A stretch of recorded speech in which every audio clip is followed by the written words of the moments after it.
ಪಶ್ಚಿಮ ಘಟ್ಟದಲ್ಲಿ ನಿರಂತರವಾಗಿ ಮಳೆ ಆಗ್ತಿದೆ. ಜೊತೆಗೆ ಸ್ಥಳೀಯವಾಗಿ ಯಾದಗಿರಿ ಮತ್ತು ಕಲಬುರಗಿ ಜಿಲ್ಲೆಯಲ್ಲಿ ಸಹಿತ ಭಾರಿ ಪ್ರಮಾಣದಲ್ಲಿ ನಿರಂತರವಾಗಿ ಮಳೆ ಆಗ್ತಿದೆ. ಇದೇ ಕಾರಣಕ್ಕಾಗಿ ಭೀಮಾ ನದಿ ಸಂಪೂರ್ಣವಾಗಿ ತುಂಬಿಕೊಂಡು ಈಗ ಮೈ ತುಂಬಿಕೊಂಡು ಹರಿತಿರುವಂಥದ್ದು. ಸದ್ಯ ಈಗ ಯಾದಗಿರಿ ನಗರದ ಹೊರಭಾಗದಲ್ಲಿರುವಂಥ ಭೀಮಾ ನದಿಯಲ್ಲಿದ್ದೀನಿ. ಈ ಒಂದು ಭೀಮಾ ನದಿಯ ಕೆಲ ದೃಶ್ಯವನ್ನು ತೋರಿಸುವಂಥ ಪ್ರಯತ್ನ ಕೂಡ ಮಾಡ್ತೀನಿ.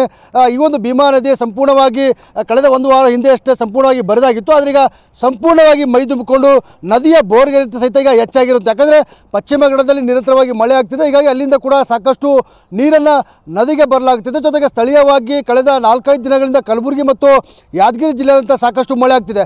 ಕಲಬುರಗಿ ಜಿಲ್ಲೆಯಲ್ಲಿ ಅತಿ ಹೆಚ್ಚು ಮಳೆ ಆದರೆ ಕಾಗಿಣ ನದಿ ಏನಿದೆ ಅದು ಕಾಗಿಣ ನದಿ ನೇರವಾಗಿ ಭೀಮಾ ನದಿಗೆ ಕಲಬುರಗಿ ಜಿಲ್ಲೆಯಲ್ಲಿ ಬಂದು ಸೇರುತ್ತೆ. ಹೀಗಾಗಿ ಆ ಒಂದು ನದಿ ಬಂದು ಸೇರೋದ್ರಿಂದ ಸಾಕಷ್ಟು ಪ್ರಮಾಣದಲ್ಲಿ ಈಗ ಭೀಮಾ ನದಿಯಲ್ಲಿ ನೀರಿನ ಹರಿವು ಕೂಡ ಈಗ ಹೆಚ್ಚಾಗಿರುವಂಥದ್ದು.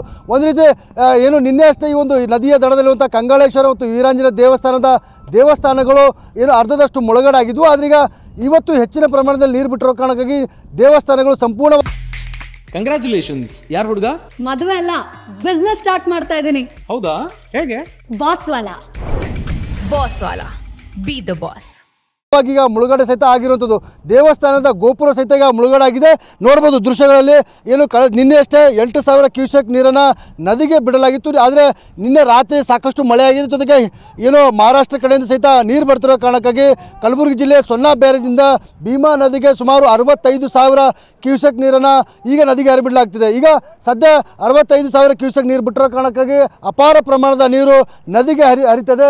ಜೊತೆಗೆ ನದಿಯ ಎಡ ಮತ್ತು ಬಲಭಾಗದಿರುವಂಥ 10 ಹಳ್ಳಿಗಳಿಗೆ ಸಹಿತ ಈಗ ಪ್ರವಾಹದ ಆತಂಕ ಸಹಿತ ಸೃಷ್ಟಿಯಾಗಿರುತ್ತದೆ. ಈಗಾಗಲೇ ಜಿಲ್ಲಾಡಳಿತ ಕಟ್ಟುನಿಟ್ಟಿನ ಎಚ್ಚರಿಕೆ ಕೂಡ ಕೊಟ್ಟಿರೋ ಸಹಿತ ಸಾಕಷ್ಟು ಜನ ನದಿಯ ದಡಕ್ಕೆ ಬಂದು ಮೀನು ಹಿಡಿಯುವಂಥ ಪ್ರಯತ್ನ ಕೂಡ ಮಾಡ್ತಾರೆ. ಜೊತೆಗೆ ಸಾಕಷ್ಟು ಜನ ಮಹಿಳೆಯರು ಬಟ್ಟೆ ಒಗೆಯುವಂಥ ಕೆಲಸ ಕೂಡ ಈಗ ನದಿಯ ದಡದಲ್ಲಿ ಮಾಡ್ತಾರೆ. ಯಾಕಂದರೆ ನದಿಯ ದಡದಿಂದ ಸುಮಾರು 100 ಅಡಿಯಷ್ಟು ನೀರು ಹೊರಗಡೆ ವ್ಯಾಪಿಸ್ಕೊಂಡಿದೆ. ಆದರೂ ಸಹಿತ ಯಾವುದೇ ಜೀವದ ಭಯವನ್ನು ನೋಡದೆ ನದಿ ದಡಕ್ಕೆ ನದಿ ದಡದಲ್ಲಿ ಕೂತ್ಕೊಂಡು ಮಹಿಳೆಯರು ಬಟ್ಟೆ ಕೂಡ ಒಗ್ತಿದ್ದಾರೆ. ಜೊತೆಗೆ ಸಾಕಷ್ಟು ಜನ ಪುರುಷರು ಬಂದು ನದಿಯಲ್ಲಿ ಏನು ಸ್ನಾನ ಮಾಡುವಂಥ ಕೆಲಸ ಕೂಡ ಮಾಡ್ತಾರೆ. ಆದರೆ ಜಿಲ್ಲಾಡಳಿತ ಯಾವುದೇ ಕಾರಣಕ್ಕೂ ಜಾನುವಾರುಗಳಿಗೆ ನೀರು ಕುಡಿಸೋದಾಗಿರ್ಬೋದು, ಜೊತೆಗೆ ರೈತರು ಪಂಪ್ ಸೆಟ್ಗಳು ತೆಗೆದುಕೊಳ್ಳುವಂಥ ಪ್ರಯತ್ನಕ್ಕೆ ಮುಂದಾಗಬಾರ್ದು ಅಂತೇಳಿ ಸೂಚನೆ ಕೂಡ ಕೊಟ್ಟಿದೆ. ಆದರೂ ಸಹಿತ ಜನರು ಈಗಲೂ ಸಹಿತ ನದಿ ದಡಕ್ಕೆ ಬಂದು ಉತ್ಸಾಹ ಸಹಿತ ಏನು ಉಚ್ಚಾಟಕ್ಕೆ ಸಹಿತ ಮೆರೀತಿರುವಂಥದ್ದು. ಸದ್ಯ ಕಲಬುರಗಿ ಜಿಲ್ಲೆಯ ಸೊನ್ನಾ ಬ್ಯಾರೇಜಿಂದ ಸುಮಾರು 65,000 ಕ್ಯೂಸೆಕ್ ನೀರನ್ನು ಬಿಟ್ಟಿರುವ ಕಾರಣಕ್ಕಾಗಿ ಈಗ ಗುರ್ಸುಣಿಗೆ ಬ್ರಿಡ್ಜ್ ಕಮ್ ಬ್ಯಾರೇಜಿಂದ ಸುಮಾರು 14 ಗೇಟ್ಗಳ ಮೂಲಕ ಭಾರಿ ಪ್ರಮಾಣದಲ್ಲಿ ನೀರನ್ನು ಬಿಡ್ತಿದ್ದಾರೆ.